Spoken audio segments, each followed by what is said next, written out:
ինչ վերաբերում է հապկին, մենք երբեք ուրիշ տեղից զենք առնելու պրոբլեմ չենք ունեցել։ Նաև այդպիսի գնումներ եղել են։ Ուղղակի Ռուսաստանի հետ գնային առումով մենք այնպիսի զեղչեր ենք ունեցել, որ ուղղակի մարդ հիմար պետք է լինի, որ գնա կրկնակի կամ եռակի ավելի թանկ նույն զինատեսակը առնի որևէ տեղ։ Ու դրա հետ միասին հարցեր առաջանան, թե այդ զինատեսակի սպասարկման համար ինչ պիտի անես, այդ զինատեսակի համար բոյկոմպլեկտը ոնց պիտի բերես, որտեղ լոգիստիկ բոլոր հարցերում լրջագույն խնդիրներ էին առաջանում։ Որևէ նման խնդիր մենք երբևէ չենք ունեցել։ Այն ինչ որ հիմա է արվում, ինձ համար իսկապես մեծ հարցեր է առաջացնում, վերջը ոլորտից հաստատ ավելի շատ եմ հասկանում, քան այսօրվա իշխանությունը, հաստատ անգամներով։ Իմ տպավորությունը, որ իրենք ընդհանրապես բան չեն հասկանում։ Եթե դու ինչ որ Ֆրանսիայից մի քանի բան հրետանի ես գնել, հիմա դու մտածում ես, թե ինչ գնով եւ ինչ քանակի պետք է զինամթեր կբերես։ Ոնց ես բերելու։ Եվ ինչա դա քո վրա նստելու։ Առնվազն 4-5 անգամ ավելի թանկ։ Ոնց ես սպասարկելու։ Մի քանի 5 միավորի համար սպասարկման կենտրոն ես բացելու, թե ամեն խնդրի համար պետք է ընդդեղից մասնագետներ գան եւ նայեն։ Սա միայն այս խնդիրները իր հետ բերում։ Եվ բոլոր երկրներն են այդպես, գիտեք, այսպես մի տերմին կա զինատեսակի զոոպարկ։ Հիմա շատ է օգտագործվում նաև Ուկրաինայի հետ կապված։ Այդ զոոպարկը բավական պրոբլեմային է։ Դրա համար շատ երկրներ ուղղակի մեկ հիմնական գործընկեր են ունենում խոշոր երկրներից, որի զինատեսակներով համալրում են իրենց բանակը եւ դա չի ստեղծում այդ խնդիրները։ Եվ ՆԱՏՕ-ում հիմա ինչի համար են ստանդարտիզացիա բերում, որ բոլորը իրար նման լինեն։ Հենց այդ հարցերը լուծելու համար։ Հիմա մենք Հնդկաստանից ինչ որ մի բան Հնդկաստանից ենք բերել, մի բան Ֆրանսիայից ենք բերում, մի բան չգիտեմ էլ որտեղից են բերելու, հետո ոնց է այս ամբողջը իրար հետ կապվելու։ Անհեռատես եւ ես ենթադրում եմ միգուցե նաեւ ասենց օդկատների մոտիվացիայով գործընթացները։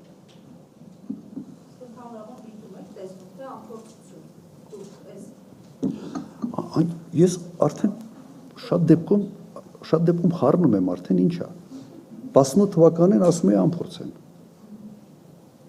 Հիմա 8 տարի հետո եթե ասես անփորձեն, ուրեմն պիտի ասես ապուշեն։ 8 տարում գոնե բան չսովորեցին, ուրեմն ստեղ կամ մարդիկ են, որոնք ընդունակ չեն ինչ-որ բան սովորելու, գոնե անցած սեփական փորձից, կամ մարդիկ են, որոնք այլ մոտիվներ ունեն,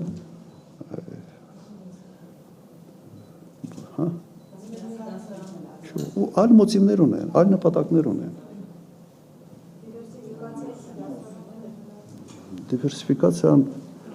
Դիվերսիֆիկացիան քո դիրքերդ պետք է ուժեղացնի։ Եթե դու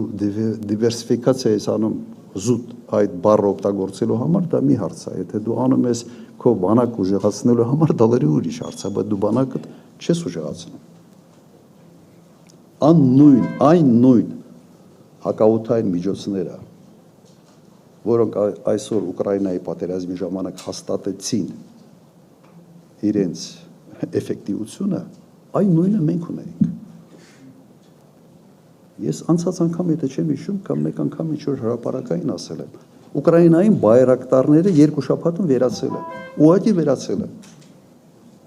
բոլորը խփվել են, սկսել են օգտագործել sense հեռավորության վրա միայն որպես հետախուզական անօդաչու սարք։ Մեր մոտ քիչ եղավ սա։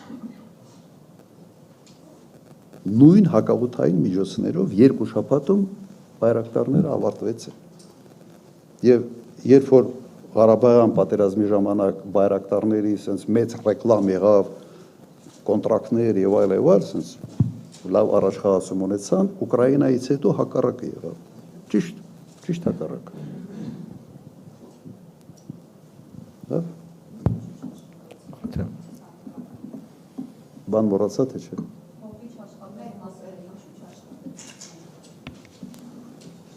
Որտեվ կլուբնիկային բարեփոխումներ էին անում։ Որտեղ ինչքան լավ մասնագետ կա սաղին, անունը դրել են Թալանչի գող, աշխատանքից հեռացրել են, տեղը նշանակել են գցնող սպաններ։ Պատճառներից մեկն էլ սա է, որովհետև երբ որ արդեն պատվիրած հոբ համակարգը, որ պետք է գար, փոխարինել էր 4 սուերով, որոնք մեկ մարտական թռիչք չեն արել։ Ու կարող եմ այս շարքը շարունակել։ Եկեք հասնենք Հիմա հապկի հետ հարաբերվելու խնդիր չկա ընդհանրապես։ Նայեք, հապկի նկատմամբ ես էլ ունեմ որոշակի հիասթափություն։ Հիասթափությունս գալիս է հետևյալից։ Իրականում հապկի անդամ բոլոր երկրները, բացի Ռուսաստանից, Ադրբեջանի հետ ունեն շատ ավելի լավ հարաբերություններ, քան Հայաստանի հետ։ Սա արդեն խնդիր է մեզ համար։